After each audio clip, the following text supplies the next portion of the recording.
shimallisiin asiin kan ga'e asiin kan dhaabe eenyu miti digirii isaa miti sartifikeetii isaa miti qabsoo Oromooti. Yoo har'a kana dagata ta'e gatiin qabu doofummaadha.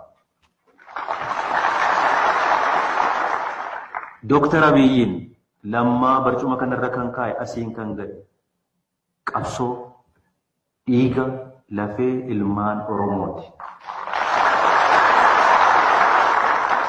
Kana sa'aatii tokkoof miti daqiiqaa tokkoof miti sakandii tokkoof hin daganna yoo ta'an doofummaadha wallaalummaadha.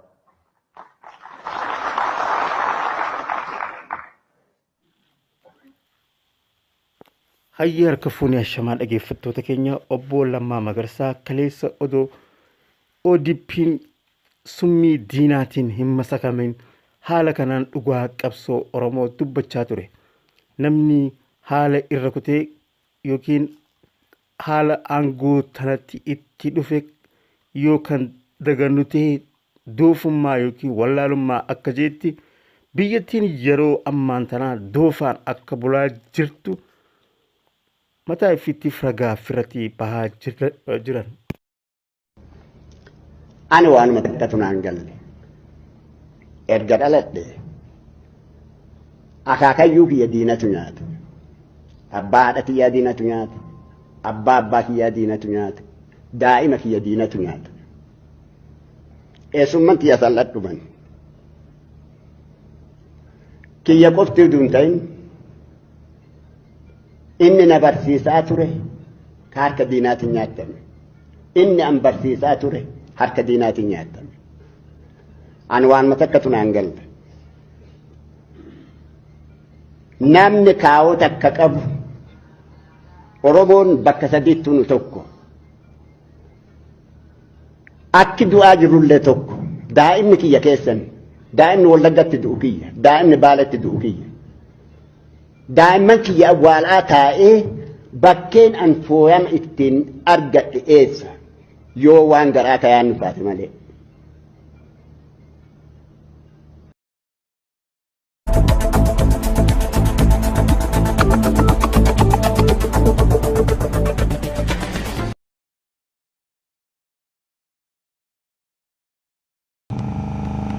Kanada saatu malee ajaa'iluun kan biyyaati.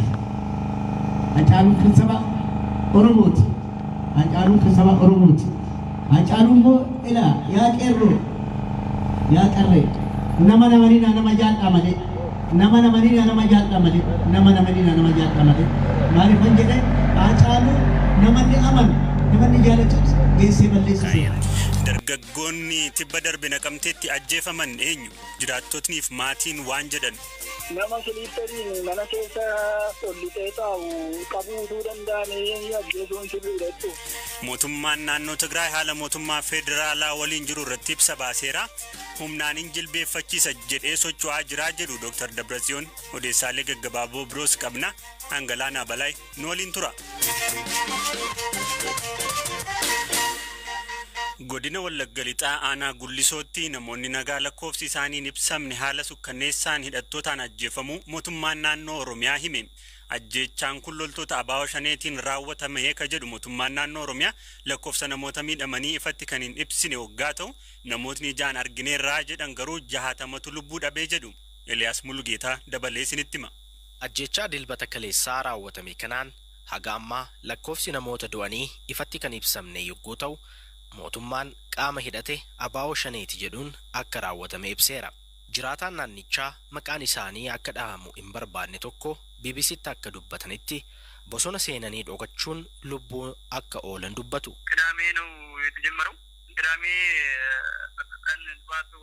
Kan eegalee guyyaa sanbataati. Erga waraanni mootummaa iddicha dhiisee bahee naannoo sa'a 5tti ABO shaneen gale. Guyyaa sanaa fi kaleessa erga maallaqa mobaayilaa fi qabeenyaa saamaa oolanii booda sa'a 11tti walgahiin jira jedhanii namoota waaman. Walgahichi mana barnootaa keessa ka ture waggaa ta'u walitti qabanii boombii fi rasaasaan fixan. Namoonni dirqamaan sodaatanii kawaamamanii deeman. Anaa fi namoonni kaan wayita jarri saamicha eegalan sodaannee bosonatti baqan. Warra dhiirotaatu baqatee bosonatti gale. Dubartootaa fi jaarsolii achumatti dhiifnee bosonatti galle. Erga akka lakkoofsa Itoophiyaa bara 1977 irraa kaasee gandicha akka qubatan kan dubbatan namni kun ergasii bakka dhokataniirraa bahuun mana barumsichaa dhaquun waan ta'e ijaan arguu dubbatu. Bakka dhokanneerraa baanee wayita ilaallu wanti hunduu daaraa ta'eera. Amma dhiyoo kana asitti humni mootummaa naannicha gaheera. Reeffa jirus guuraa jiru. Ajjeechaa kanaan obboleessi koo tokko du'eera.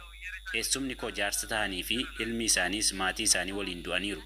Buufata qubannaa ganda gaawwaa qaanqaa jedhamutti manneen jiran hunduu barbadaa'aniiru. Ani kan ija kootiin arge reeffa 54 lakkaa'eera. Dhimma kanarratti kan dubbifne dubbi himaa mootummaa naannoo Oromiyaa obbo Geetaachoo Baalchaa ajjeechaan kun gocha shororkeessummaa fi dukkana daheeffatamee kan raawwatamedha jedhan. Kaleessa garaa galgalaa namoota nagaa bifa maqaa walgahii jedhuun walitti qabanii namoota sanarratti dhukaa darbachuudhaan namoonni sun miidhaan akka qaqqabu ta'eera kan jedhu gabaasni qabnu kan agarsiisu miidhaa kana kan qaqqabsiisan kanaa duraa bifa adda addaatiin maqaa Oneeg Shanee jedhuun kan ofiif kennanii naannoo sana keessa socho'aa jiran humna hidhatee socho'u maqaa uummata kana bifa walgahiitiin jedhanii waamicha godhanii fi waamicha sanarratti dhukaa gidduutti darbachuudhaan namoonni akka miidhamanii gabaasni nu qaqqabe kan agarsiisu ammammaatti nama du'e lakkoofsa baay'ee akka ta'e hin ka'a garuu lakkoofsa sadhumaasaa qaamni achi jiru sun gadi bu'ee akka inni qulqulleessee gabaasaa godhuu fi eegaa jirra taateen ta'e taatee baay'ee nama gaddisiisu gocha sookkanneessaa uummata nagaa irratti raawwate humna hidhatee jiru miti humna eeggeessaa mootummaa ta'ee jiru miti jiraataa gandaati uummata jiraataa ganda sanaa keessatti jiru irratti tarkaanfii fudhatame akka inni ta'edha fi gocha shororkeessummaa hamaa ta'e akka ta'edha kan gabaasa qabnu. Ammaatti gabaasa nuyi qabnu boombiitti darbatamedha bakka namni walitti qabamee jiru sanattidha yeroo tokkoffaa yeroo itti walitti qabaman sun yeroo itti walitti qabamuu malu miti halkanii lammaffaa immoo namoota walitti qabanii boombiidhaan gubuu maaliif akka barbaachise wanti beekamu hin jiru gocha shororkeessummaa hamaadha gocha gara jabina hamaadha uummata kana keenya irratti kan raawwatame gocha gara jabina kana bifa addaatiin kanaan duras naannoo Oromiyaa bakkee garaagaraatti nama jiraatti ibiddatti qabsiisuun jiraatti bishaanitti darbuun qabanii suukkaniisuun akkasii gochaan akkasii raawwatamaa ture walitti kan raawwatamaa turanii. Maxxansa fuula Feesbuukii Biiroo Dhimmoota Kominikeeshinii naannoo Oromiyaa irratti dhiyeenya kana baheen ammoo Abaawun Shanee murna TPLF-dhaan deeggaramu maqaa walgahiitiin uummata walitti qabuun bakka walitti qabamanitti fanjii dhoosuun badii guddaa qaqqabsiiseera jedha. Ministeerri muummee Itoophiyaa Abiy Ahmed ajjeechaa kana hordofee ibsa fuula miidiyaa hawaasummaa isaanii irratti akka barreessanitti taateen kun eenyummaa irratti kan xiyyeeffatedha jedhan. Ministeerri muummee Abiy bakka haleellaan kun itti raawwatetti qaamonni nageenyaa bobba'uun tarkaanfii fudhachaa akka jiranis himaniiru. Komishiniin mirga namoomaa Itoophiyaa ibsa galgala kana baaseen haleellaa kanaan ajjeechaa jumlaa jechuun kabalaaleffate waggaa ta'u namootni lubbuun isaanii darbe 32 ol akka ta'u ibseera.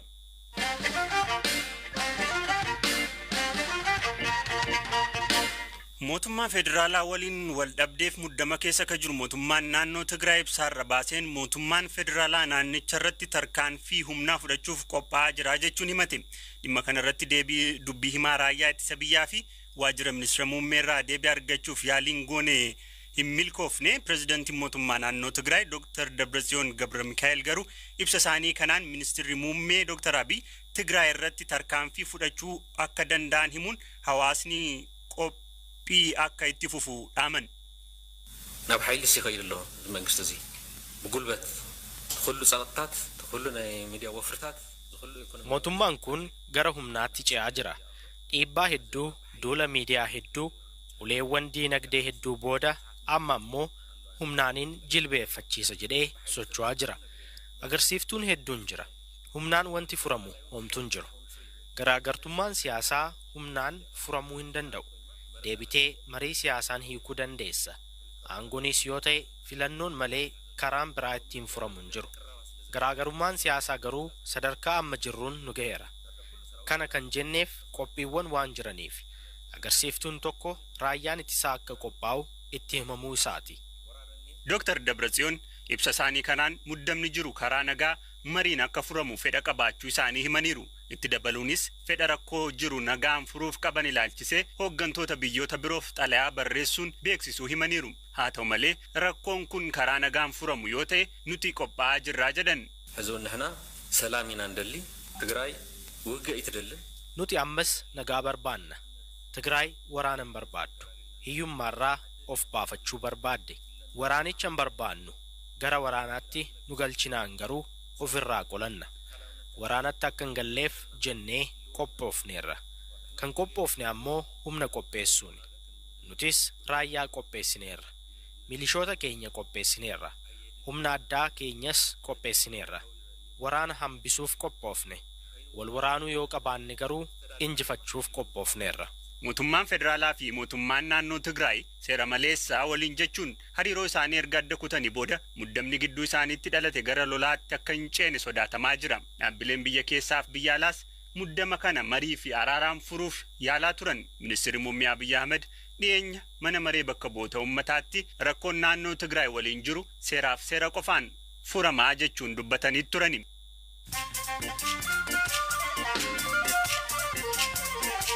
Gidduutti immoo deessaalee gaggabaaboo muraasa obbo Lidatu Ayyaaloo hospitaala laandmaarkitti yaalii akka argatan manni murtii waliigalaa Oromiyaa ajaje.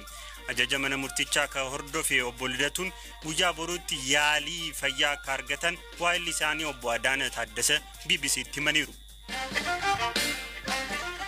US gargaarsa maallaqaa harka qalleeyyii Uganda COVID-19 hubamaniif kennuuf turte haqxe. Dhaabbati USAID gargaarsa kana kan dhaabe sababa mootummaan Uganda dhaabbata miti mootummaa gargaarsa kana gaggeessu Give Directly jedhamu waan orkeefi jechuun embasiin US achi jiru ibseera. Directorri olaanaan dhaabbata fayyaa addunyaa Dr. Tedros Adhanom nama corona virusii qabu waliin qunnamtii qabaachuun isaanii waan barameef adda of baasuu ibsanii jiru. Mallattoo dhukkubichaa akka hin qabne ibsuun guyyoota dhufaniif garuu akka qajeelfama dhaabbata fayyaa addunyaatti adda of baasanii akka turan Dr. Tedros fuula Twitteraa isaanii gubbaatti maxxansaniiru.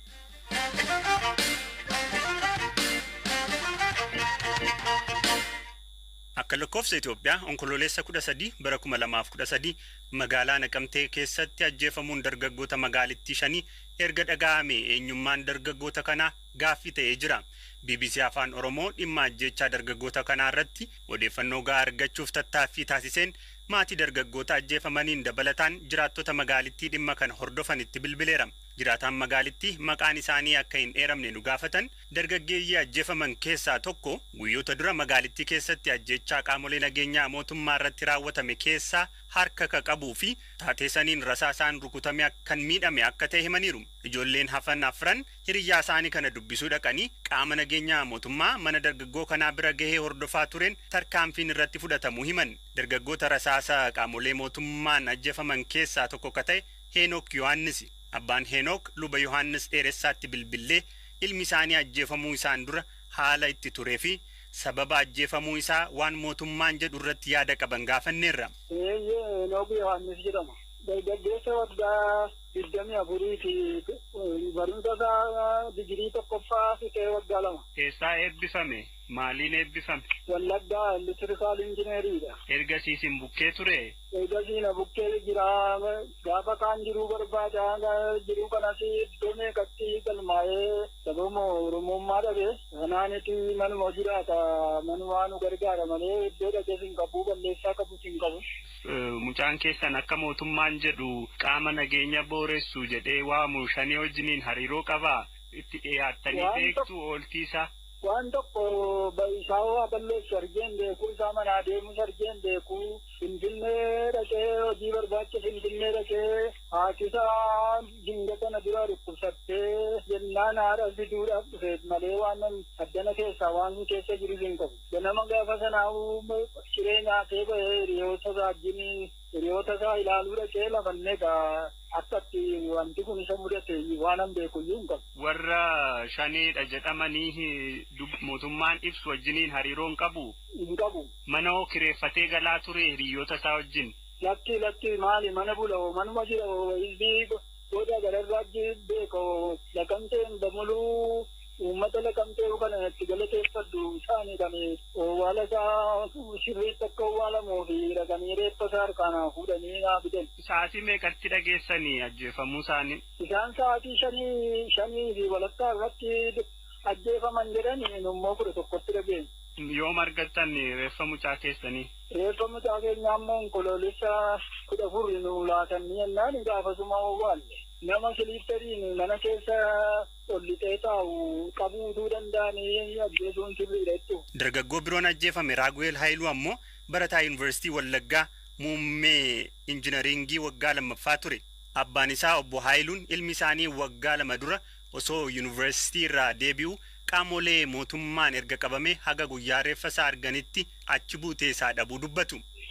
Umurii waggaa 21ti barataa yuunivarsiitii Wallaggaa injinaringii baatii lammaffaa jalqabee osoo jiruuti kan inni bara 2011 achi mana barumsaa sanarraa utuu inni galuu naannoo marfataa magaalaa Naqamtee keessatti marfataa konkolaataa irratti gadamanii qabame. Achi erga qabame booda fuudhanii Adaamaa mana murtii olaanaatti yeroo beellamaatti nutti deddeebisanii bakka isaan buusan hin dhabe. Achi booda abjuuteen isaayyuu nan dhabe bakka utuma kanaan teenyee yookiin du'eera yookiin hin jirru jenneetu teenyee eegnu namni rukutamee du'eera magaalaa Naqamtee bakka Qassoo jedhamutti jedhanii jennaan calluma jennee utuma jennu Facebook irraa argine namoonni qeerroonii nu dhoksanii maatiitti dhufanii nutti himanii nuti bakka waan jennu sin namne dhaqanii mirkaneeffatanii dhufanii buleessaa kun gaafa jimaata torban jimaata dheengaddaatti qidaameessaa uummanni fi abbaan gadaa dhaqeetu reeffa karanuu fide yeroo mucaa koo laalu mucaa mokooti. Mucaa kana waggaa lamaa wayiidha arganii ija kootiin argee. Sana dura akka mootummaan jedhutti warra abbaa torbee waliin ta'uudhaan ajjeechaa raawwachuuf utuu jedhaniiti jedhu warri mootummaa sadarkaa sanatti nama socho'aa turedha Raaguweel. Dhimma kanarratti waan inni